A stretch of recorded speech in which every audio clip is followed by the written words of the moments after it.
Welcome friends, आप सभी का स्वागत है एसएससी एग्जाम प्रिपरेशन में। आज का हमारा टॉपिक है ज्योमेट्री। इसके पहले हम इसके 12 पार्ट अपलोड कर चुके हैं। ये हमारा 13वां पार्ट है।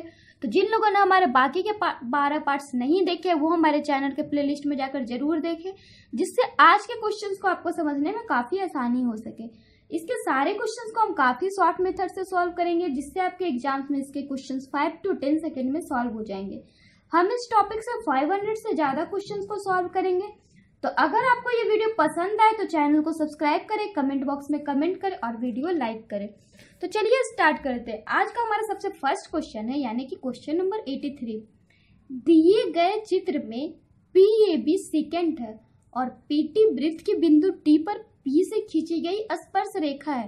यदि PT equal to 5 centimetre, PA equal to 4 centimetre और AB equal to X centimetre हो तो X इक्वल टू व्हाट। ये हमारा क्वेश्चन कर रहा है कि नीचे आपका एक चित्र दिख रहा है जिसमें कि आपका PAB जो है एक सेकेंड है, ये जो है आपका क्या है सेकेंड है, और PT वृत्त के बिंदु T पर, PT जो है वृत्त के बिंदु T पर से खींची गई स्पर्श रेखा, ये आपको चित्र में साफ दिखाई दे रहा होगा। फिर कह रहा है PT इक्वल टू 5 सेंटीमीटर है, PA इक्वल टू 4 सेंटीमीटर है और AB equal to X centimetre है, तो X इक्वल टू क्या होगा। तो X इक्वल टू, तो सबसे पहले हम देख रहे हैं PA equal to 4 centimetre, AB equal to X centimetre, तो हम कह सकते हैं PB equal to 4 plus X centimetre. उसके बाद हम जानते हैं अगर इस तरह से एक सेकेंड और ऊपर से एक स्पर्श रेखा हो तो इसका हमारा एक फॉर्मूला होता है। क्या होता है, तो स्पर्श रेखा की लंबाई का whole square equal to PA into PB। तो हमारा PT का whole square, PT equal to मालूम है 5 का whole square equal to PA into PB। PA आपका हो गया 4, PB आपका हो गया 4 प्लस X। तो यहां से हम इसे कैलकुलेट कर सकते हैं। 25 इक्वल टू 16 प्लस 4X, उसके बाद ये आपका हो गया 9 इक्वल टू 4X, यानी X equal to 9/4 centimetre, option number C. तो इस क्वेश्चन में हमने किया क्या, कुछ भी नहीं, हमारा दे रखा है PAB सेकेंड है और PT वृत्त के बिंदु T पर P से खींची गई स्पर्श रेखा है। यदि PT equal to 5 centimetre, PA equal to 4 centimetre और AB equal to X centimetre होता है, X इक्वल टू व्हाट। तो इसका हमारा एक फॉर्मूला होता है, स्पर्श रेखा की लंबाई का होल स्क्वायर इक्वल टू वृत्त जो आपका स्पर्श रेखा की बिंदु P थी उससे खींची गई रेखा जो आपको वृत्त की स्पर्श रखे फर्स्ट बिंदु एंड सेकेंड बिंदु, तो उसके वृत्त की जो स्पर्श रेखा की एक बिंदु है उससे वृत्त की दूरी दूसरे वृत्त के दूसरे पार्ट की दूरी, यानी PA इंटू PB। इस तरह से हो गया PT square equal to PA into PB, 5 का square equal to 4 into 4 plus X, तो 25 equal to 16 plus 4X, 9 equal to 4X, यानी X equal to 9/4 centimetre, option number C. Next है question number 84, जो कि आपको SSC CPO एग्जाम 2015 में पूछा गया था। यह हमारा क्वेश्चन कह रहा है एक वृत्त की जीवा उसकी त्रिज्या के बराबर है तो लघु चाप पर जीवा द्वारा बनाए गए कोण की क्या माप होगी। जैसा कि आपको ज्योमेट्री है, ज्योमेट्री के आप जानते हैं, ज्योमेट्री के लिए सबसे हमारा मेनली जरूरी क्या होता है, तो फिगर। अगर आप फिगर बनाने के लिए सीख गए तो आप ज्योमेट्री के क्वेश्चंस को आसानी से सॉल्व कर सकते हैं। तो ये हमारा क्वेश्चन आप देख रहे हैं, सबसे पहले बात कर रहा है एक वृत्त की। तो सबसे पहले हम एक वृत्त बनाएंगे। यहाँ से हमने एक वृत्त बना लिया, ये आपका हो गया एक वृत्त।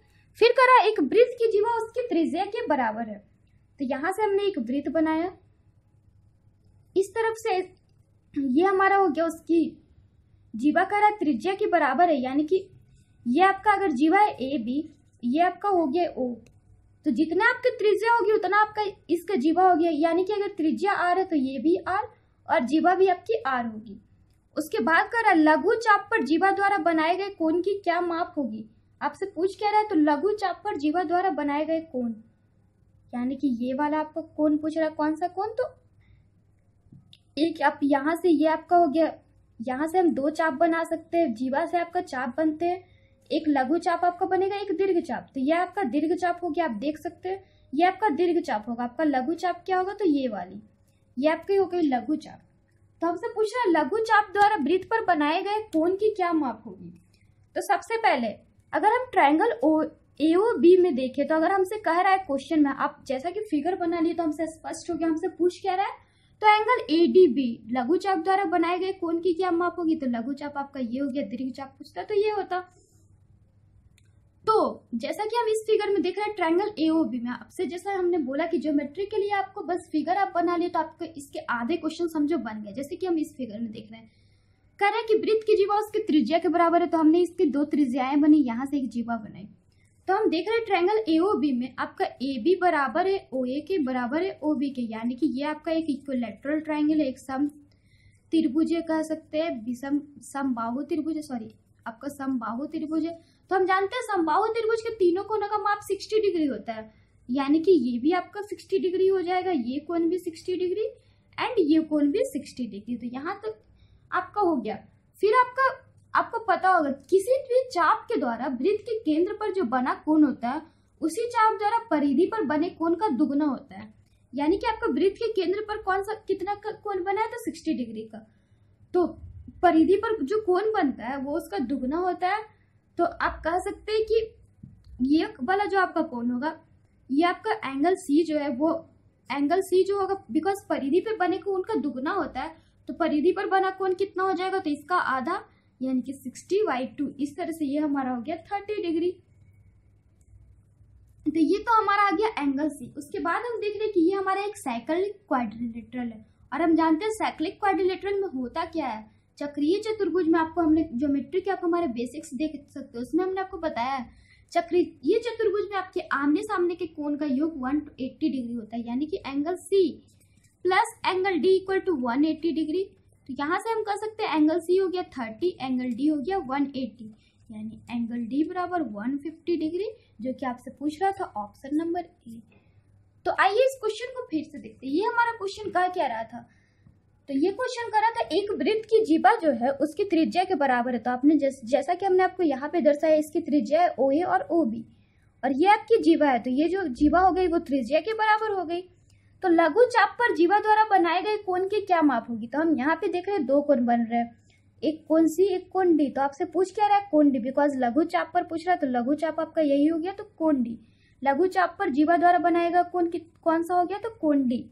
तो आपसे पूछेगा कोण डी क्या होगा, तो सबसे पहले ट्रायंगल ओएबी में देखते हैं कि आपका ये एक इक्विलैटरल ट्रायंगल हो रहा है। तो इक्विलैटरल ट्रायंगल में तीनों कोण का मान कितना होता है, तो 60 डिग्री। उसके बाद हम जानते हैं कि किसी भी चाप द्वारा वृत्त के केंद्र पर बना कोण उसकी चाप द्वारा परिधि पर बने कोण का दुगना होता है। तो हम देख रहे हैं कि ये जो आपका चाप है, जो आपका दीर्घ चाप हुआ, इससे आपका एक केंद्र पे कोण बन रहा है। अगर आप ऐसा सोच रहे हो कि जो एंगल सी होगा वही तो एंगल डी होगा, बिकॉज वो भी तो चाप से ही बना है, तो नहीं, हम देख रहे हैं केंद्र की तरफ हमारा कौन से जा रहा था, एक ओ जा रहा है, वो आपके केंद्र पे रह गया, और एक सी जा रहा है। तो जो आपका ओ का वैल्यू होगा उसका आधा होगा सी का वैल्यू, यानी कि angle C equal to 60/2 equal to 30 degree.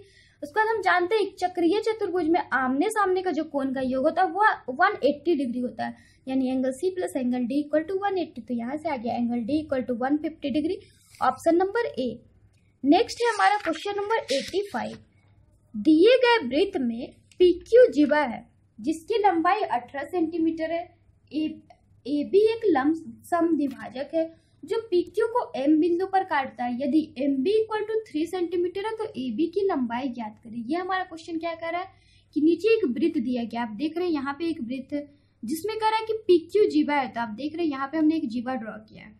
फिर कह रहा है कि AB एक लंबसम द्विभाजक आपका दे रखा है कि जीवा की लंबाई कितनी है, तो 18 सेंटीमीटर। कितनी दे रही है, तो 18 सेंटीमीटर जीवा की लंबाई, यानी हम कह सकते हैं PQ इक्वल टू 18 सेंटीमीटर हमें दे रखा है। फिर कह रहा है AB एक लंब समद्विभाजक है, सॉरी ये ए था, फिर कह रहा है AB एक लंब समद्विभाजक है। तो ये आपका लंब समद्विभाजक अगर होगा तो ये कोण आपका कितना हो गया 90 डिग्री का, बिकॉज लंब समद्विभाजक है, तो angle M equal to 90 degree. फिर कह रहा है जो PQ को M बिंदु पर काटता है, यदि MB इक्वल टू 3 सेंटीमीटर, आपको दे रखा है MB इक्वल टू 3 सेंटीमीटर, तो हमसे पूछ रहा है AB की लंबाई क्या होगी। तो हम सबसे पहले यहाँ पे देखिए, अगर PQ इक्वल टू 18 सेंटीमीटर है और कह रहा है M जो है लंब समद्विभाजक है, तो PM इक्वल टू MQ हो जाएगा, यानी कि 18/2 यानी 9 सेंटीमीटर। तो इतना तो हमें पता चल गया। उसके बाद हम देख रहे हैं कि ये हमें OM का वैल्यू मालूम चल गया कितना, सॉरी PM का वैल्यू हमें मालूम चल गया 9 सेंटीमीटर। ये वाले वैल्यू आपको मालूम है कितनी, तो 9 सेंटीमीटर। तब हमसे पूछ रहा है क्या AB की लंबाई क्या होगी, तो AB की लंबाई निकलेगी कैसे। तो सबसे पहले तो हमें PM की वैल्यू मालूम चल गई 18 सेंटीमीटर। फिर कर ओ ए, यहाँ पे आपका ओ है, ओ ए अगर हमें ओ बी और ओ ए की वैल्यू मालूम चल गई तो ये दोनों का जो जोड़ है वही तो हमारा होगा ए बी की लंबाई। तो बिकॉज आपका लंब समद्विभाजक है तो हम कह सकते हैं ये आपका जो है त्रिज्या, ये आपका केंद्र है, तो यहाँ से आपका एक त्रिज्या होगी, यहाँ से एक त्रिज्या हो गई, यानी ओ A equal to O B हो जाएगा। इक्वल टू हम मान सकते हैं एक्स सेंटीमीटर, और ओ पी भी जो है आपका त्रिज्या ही है। ओ ए, ओ पी और ओ बी ये आपकी त्रिज्या है, ये भी आपकी त्रिज्या कौन सी, तो ओ पी। इतने तो आपकी त्रिज्या हो गया, सारे का वैल्यू हमने मान लिया एक्स। तो हम कह सकते हैं अगर O A equal to X, A B equal to O B equal to X, तो A B equal to 2x, और ओ एम इक्वल टू अगर ए बी इक्वल टू 2x हो गया और O M equal to sorry A B equal to 2x है, और हम देख रहे हैं ओ बी इक्वल टू हमें मालूम है कितना, तो x सेंटीमीटर, तो और M B equal to 3 centimetre आपको दे रखा है, तो ओ एम इक्वल टू क्या हो जाएगा, तो 3 माइनस x सेंटीमीटर। अब हम देखते हैं ट्राइंगल ओ एम पी में, बिकॉज ये आपका एक समकोण त्रिभुज है, तो हम देखते हैं ट्राइंगल ओ एम पी में। समकोण त्रिभुज में बाय पाइथागोरस थ्योरम ओपी का स्क्वायर इक्वल आपका किसका हो जाएगा, तो पीएम का स्क्वायर प्लस ओएम का स्क्वायर। अब हमें ओपी के बारे में मालूम है, ओपी का वैल्यू हमने क्या माना, तो x सेंटीमीटर, तो x का स्क्वायर इक्वल टू पीएम का स्क्वायर। पीएम का वैल्यू हमने निकाला है कितना, तो 9 सेंटीमीटर, तो 9 का स्क्वायर प्लस ओएम का वैल्यू, तो ओएम का वैल्यू हमें मालूम है 3 माइनस एक्स का स्क्वायर। यहाँ से हम निकाल सकते हैं, यहाँ से हमारे x का वैल्यू निकलेगा एक्स स्क्वायर इक्वल टू 9 का स्क्वायर प्लस 3 माइनस एक्स है, तो X square equal to 81 plus 9 plus X square minus 6x। अब एक्स स्क्वायर से एक्स स्क्वायर कैंसिल, तो 6x इक्वल टू आपका हो गया 90, यानी x इक्वल टू 15। अगर आपका x इक्वल टू 15 आ गया तो ए बी इक्वल टू क्या है, तो 2x, यानी 2 इंटू 15, तो 30 सेंटीमीटर, ऑप्शन नंबर बी। तो इस क्वेश्चन में हमने किया क्या, कुछ भी नहीं करा है कि इस वृत्त में PQ जीवा है जिसकी लंबाई 18 सेंटीमीटर है। AB एक लंब समद्विभाजक है, कह रहा है AB एक लंब समद्विभाजक है, तो अगर AB लंब समद्विभाजक होगा और हमसे पूछ रहा है क्या AB की वैल्यू क्या होगी, तो हम कह सकते हैं अगर लंब समद्विभाजक होगा तो ये 90 डिग्री होगा, और अगर लंब समद्विभाजक होगा तो आपके दिमाग में सबसे पहले क्या आ रहा होगा कि PM और MQ एक दूसरे के बराबर होंगे, जो कि 9 सेंटीमीटर होंगे, बिकॉज PQ का वैल्यू है 18 सेंटीमीटर। तो इतने तो आपके दिमाग में आ गए। उसके बाद हम देख रहे हैं आपका OA, OP और OB तीनों त्रिज्याएं हैं, तो तीनों का वैल्यू एक ही होगा, तो तीनों का वैल्यू हमने मान लिया x सेंटीमीटर। फिर हम देख रहे हैं बिकॉज ये एक समकोण त्रिभुज है, इसमें हमें PM का वैल्यू मालूम चल गया, OP का वैल्यू हमने मान लिया x। तो अगर OM का वैल्यू हमें पता चल जाए तो हमें कुछ ना कुछ तो क्लू मिलेगा, तो हमने OM का वैल्यू निकालने का ट्राई किया। तो हम देख रहे थे OB का वैल्यू भी आपका यहाँ से लेके यहाँ तक x है, OA का वैल्यू भी x है, तो हम कह सकते हैं AB इक्वल टू 2x। अब हमें इतना मालूम चल गया तो हमने बाय पाइथागोरस थ्योरम x का वैल्यू निकाला, तो x का वैल्यू आ गया 15, तो AB का वैल्यू 2x, यानी 2 इंटू 15, यानी 30 centimetre, option number B. Next है क्वेश्चन नंबर 86, जो कि आपको SSC CPO एग्जाम 2015 में पूछा गया है। ये हमारा क्वेश्चन कर रहा है एक रेखीय समीकरण 239x minus 239y plus 5 equal to 0 और x अक्ष के ग्राफ के बीच का कोण क्या होगा। ये हमारा क्वेश्चन कर रहा है कि एक रेखीय समीकरण है 239x minus 239y plus 5 equal to 0, तो बोल रहा है कि तो और x ग्राफ, एक हमारा x अक्ष है और एक हमारा दे रखा है इस तरह से 239x minus 239y plus 5 equal to 0, एक इक्वेशन दे रखा है एक लाइन का। तो आपसे पूछ रहे हैं x अक्ष के ग्राफ के बीच का कोण क्या होगा। तो कोण की अगर बात की जाए तो सबसे पहले हम यहाँ से देख सकते हैं, सबसे पहले हम यहाँ से हम फॉर्मूला जानते हैं कोण के लिए अगर निकालना हो तो हम फॉर्मूला जानते हैं y इक्वल टू होता क्या है, तो mx प्लस c, और m इक्वल टू आपका क्या होता है, तो tan theta. m equal to क्या होता है, तो tan थीटा। तो सबसे पहले हमें y निकालना पड़ेगा, तो 239 y इक्वल टू क्या हो गया, तो हम कह सकते हैं 239y, अगर इधर छोड़िए ये माइनस में, ये -5 माइनस 239x, यानी 239y equal to 239x plus 5, तो y इक्वल टू हमारा आ गया 239x बटा 239 प्लस 5 डिवाइडेड बाई 239, 239 से 239 कैंसिल, इसे हमने इक्वेशन 1 मान लिया। अब हम जानते हैं y इक्वल टू होता है mx प्लस c, जब x अक्ष के ग्राफ के बीच का कोण पूछे तो y इक्वल टू अगर mx प्लस c हम देखें तो हम दोनों इक्वेशन को देखें तो दोनों में y के पहले कुछ भी नहीं है, तो हम दोनों इक्वेशन के कंस्टिट्यूट्स को सेम करें तो दोनों में x है, तो m इक्वल टू क्या हो गया, बिकॉज यहाँ पे x का कोएफिशिएंट आपका 1 है, यहाँ पे x का कोएफिशिएंट m है, और ये आपका कांस्टेंट कुछ भी हो सकता है, तो हम सारे कोएफिशिएंट को मैच करेंगे। तो y के में किसी का कोएफिशिएंट नहीं है, तो x का कोएफिशिएंट क्या हो जाएगा, तो x का कोएफिशिएंट आपका हो जाएगा 1 है यहाँ पे mx, यानी m equal to 1। m equal to जैसा हमने बताया होता है tan थीटा, तो tan थीटा इक्वल टू 1 हो जाएगा, तो थीटा इक्वल टू क्या हो जाएगा, तो 45 डिग्री, यानी कि ऑप्शन नंबर सी। नेक्स्ट है हमारा क्वेश्चन नंबर 87, जो कि आपको एसएससी सीपीओ एग्जाम 2015 में पूछा गया है। ये हमारा क्वेश्चन कर रहा है, एक चतुर्भुजीय खेत की विकर्ण की लंबाई 24 मीटर है और बचे हुए दो विपरीत शीर्षों से इस पर क्रमशः 8 मीटर और 13 मीटर लंब डाले जाते हैं, तो खेत का क्षेत्रफल क्या होगा। ये हमारा क्वेश्चन बोला कि एक चतुर्भुजीय खेत है, तो यहाँ पे हमने एक चतुर्भुज बना लिया, इस तरह से एक चतुर्भुज हमारा बन गया। उसके बाद करें कि इसके विकर्ण की लंबाई 24 मीटर है। चतुर्भुज का नाम हमने रखा है ABCD, विकर्ण की लंबाई 40 मीटर। हम ABCD भी रख सकते हैं, हमने यहाँ पे रखा है ABCD, आप चाहते तो ABCD भी रख सकते थे, बट हमने रखा ABCD इस तरीके से। ये हमारा हो गया A, ये हमारा हो गया B, ये हमारा हो गया C, ये हमारा हो गया D। अब हम देख रहे हैं कि हमसे कह रहा है कि इस पे दो शीर्ष बचे हुए दो विपरीत शीर्षों से एक विकर्ण की लंबाई तो 24 मीटर हो गया, कर सकते हैं BD इक्वल टू 24 मीटर, तो हमारा हो गया। फिर कह रहा है इसके दो बचे हुए दो विपरीत शीर्षों से इस पर क्रमशः 8 मीटर और 13 मीटर के लंब डाले जाते हैं। तो यहाँ से हमने लंब डाला, सबसे पहले शीर्ष से इसका नाम रखा M, लंब हो गया, और इसका लंबाई आपका हो गया 8 मीटर। उसी तरह से इधर से भी हमने लंब डाला और इसकी लंबाई, इसका नाम हमने क्या रखा, M था, तो इसका नाम रखा N, इसकी लंबाई होगी 13 मीटर। तो पूछ रहा है खेत का क्षेत्रफल क्या होगा, तो खेत का क्षेत्रफल आपका होगा क्या, तो आप देख सकते हैं ट्रायंगल ABD का क्षेत्रफल। यहाँ पे सॉरी आपको देखने में प्रॉब्लम होगी, हमने इसका नेम रखा है A, इसका रखा है B, इसका रखा है C, इसका रखा है D।